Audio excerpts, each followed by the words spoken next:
Creations, also known as the Pagan Planner.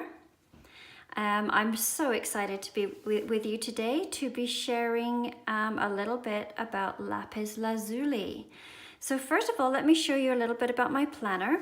I know those of you who have seen my previous video probably are familiar with this, and by the end of the series you're going to be very familiar with it. So I have an A5 rings, and it's a Foxy Fix Botanical Iris, and is absolutely gorgeous. I've had it for about 18 months, and as I said in my previous video, it's probably one of my favorite planners. Last year I used this as my daily journal and made a whole bunch of inserts for it, and this year I've pretty much done the same. I've turned this into, it's kind of my everything planner right now. So the front page is all in here. I've got this, and then I've got some vellum, kind of decorated it up a little bit. Got a few things going on here, my February plan, and then master to-do list, and then this is what I'm going to show you here is kind of the crystal section that I've got started here. But then I also have my school, all my school stuff is in here too. So like I say, it's kind of a little bit of an everything planner right now, but I'm really enjoying it. Okay, so let me show you my Crystal Bibliography. So far I've only got 2 crystals set up in here, but this is definitely going to grow. So there's my front page for the Crystal Bibliography. I have a little bit of vellum. And then last week we discussed the clear quartz.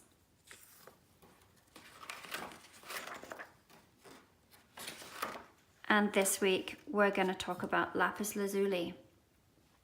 So I was asked, because I've had crystal boxes in the shop for a while now, but I was asked by one of our lovely clients if I would possibly make her a Lapis Lazuli box. And I was so thrilled when she asked. And I did mention that I only had a couple of pieces of actual physical Lapis Lazuli, because they're kind of spendy, that I could use for the box.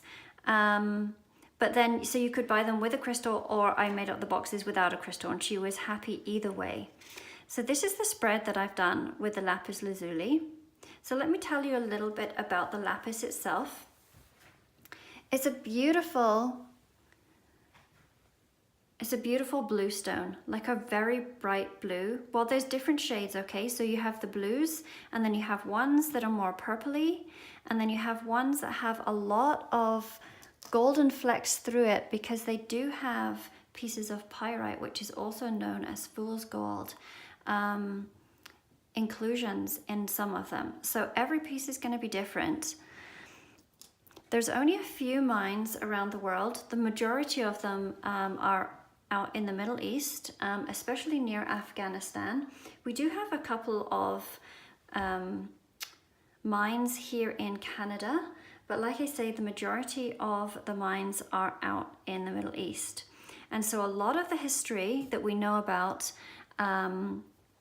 is from the Middle Eastern countries. So a lot of the traditions and things that we see. Okay, so we actually see lapis beads. They were found in a lot of the Neolithic burials.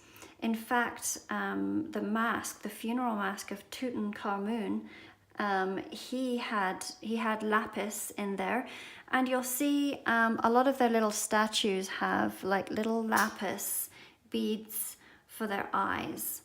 Okay, and one of the reasons for this is because it's highly associated with your third eye chakra. Okay, so I've based the lapis with the third eye chakra. It also goes really well with the throat chakra too. Okay, let me see. So let me show you what's in the package, and we can talk as we go along. So like I said in the previous video, you can purchase these little boxes, these crystal boxes, in one of 2 ways. You can purchase it with an actual physical crystal, in which you would get the kits and the crystal grid, and then you would get a little tumble stone to go with it. Okay? Or you can buy it just as the pocket, and then inside the pocket there's a whole bunch of goodies. All right? So for me to tell you a little bit more about lapis, lapis has been used for a lot of beauty products. In fact, Cleopatra, her famous eye makeup was made of ground lapis lazuli. So yeah, everyone's familiar with her makeup. And then a lot of painters, they couldn't get the right color blue, and so they were making a whole concoction, and it used to poison them. So they actually found if they ground up the lapis lazuli, it made beautiful azure blues that have been used in a lot of paintings depicting Mother Mary. A lot of her clothes, her beautiful blue robes, are from lapis. Okay, so let me show you what's in the package. You're gonna get like a little die cut of a rotating calendar, so you can date this to any which way you would like. Okay, and then of course it has the little crystals featured there. Then you're gonna get, this is a big sticker. Okay, this would make a wonderful dashboard, and it has a little statement on it to explain what lapis could be used for. This is just one of many uses. Then it's gonna come with like glitter washi. These are 1.5, so ideal for many different types of planners. And the colors are beautiful. They go really well with the lapis colors. Then this sheet is, I really love this sheet. So here is the chakra representing your third eye chakra. Okay, then on here, the sheet, so look, you can see this is how I've used it in my journal. So, like I say, these kits could be used for creative journaling like I have, for bullet journaling. You could use it for your happy planner or your Erin Condren. These are generic sized kits, and they're really great for just being prompts for you to be able to make up your own and make yours really personalized. So then there's like a little reminder, a little prompt on to cleanse your crystals. Maybe you want to use your crystals for a spell or for like on your manifestation grid. Okay, and then a reminder to charge your crystals. Then you've got some little decorative art that you could put in your planner simply like this. Then we've got the statements of the third eye chakra, and then it's got a couple of little quotes that go very well with the third eye chakras. So one of the quotes is, "Who looks outside dreams, who looks within awakens." So the third eye is a lot to do with meditation, introspection, connecting to other realms. It's also about your imagination, trust in your instincts, you know, all of those things, okay? There are physical qualities to it as well, but those are the ones that are more the metaphysical ones. Okay, then we have this sheet here, which has some more decorative washi strips. It has a little bit of deco art, kind of similar to, well, same as the art that I used here. And then representing a symbol representing your third eye, the awakening, you know, all that kind of stuff here.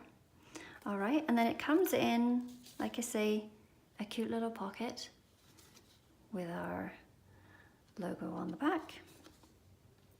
And so there you have it, a kit in a pocket. So just to show you, I actually do have lots of lapis lazuli, but unfortunately I didn't have any of my bigger pieces here. I'd packed up my house thinking that I was gonna move, and the majority of my crystals are at my daughter's house. But this is one piece that I could show you. It has the dark blue beads here. I don't know if the light's picking it up very well. The dark blue beads here, all the way through. She's strung them on for me. And yes, representing Morgan Le Fay, who I really love her story. So, okay. So that is that. If you have any questions that you ever want to ask, please feel free. I've set up like a little manifestation grid. Oh yes, a manifestation grid comes with it.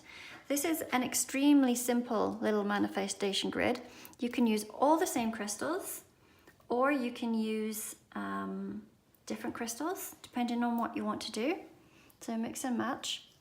So a manifestation grid is basically you're setting your intentions and you're using the energy of the crystals because they each have their own properties and they're amplifiers. So any intention that you set is going to be amplified. So for instance, if I was setting this particular one up for abundance, well, actually I have set this one up for abundance, okay? And there's abundance in many different ways. It could be an abundance of knowledge, an abundance of financial help, abundance of, you be specific when you set up your grid. For me, it's, I'm a student currently right now. So as we know, finances for students can be tricky. So I've set up a financial abundance one. So I am using pyrite as my middle crystal. Okay, and I've popped that in there.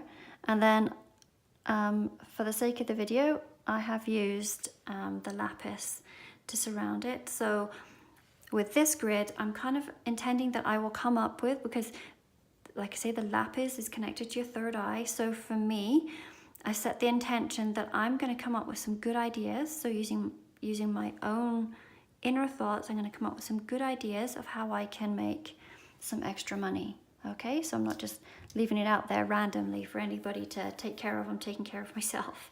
Okay, so I thought that would be kind of cool for you to see how a crystal grid could be set up. Okay, so anyway, thank you so much for joining me. I do hope that this has been at least a little bit informative. I'll have some more crystals to add soon. And feel free to follow us both on our business Instagram, which the link is below, or if you are really into the crystals and other spiritual aspects, please feel free to follow me on the Pagan Planners on Instagram.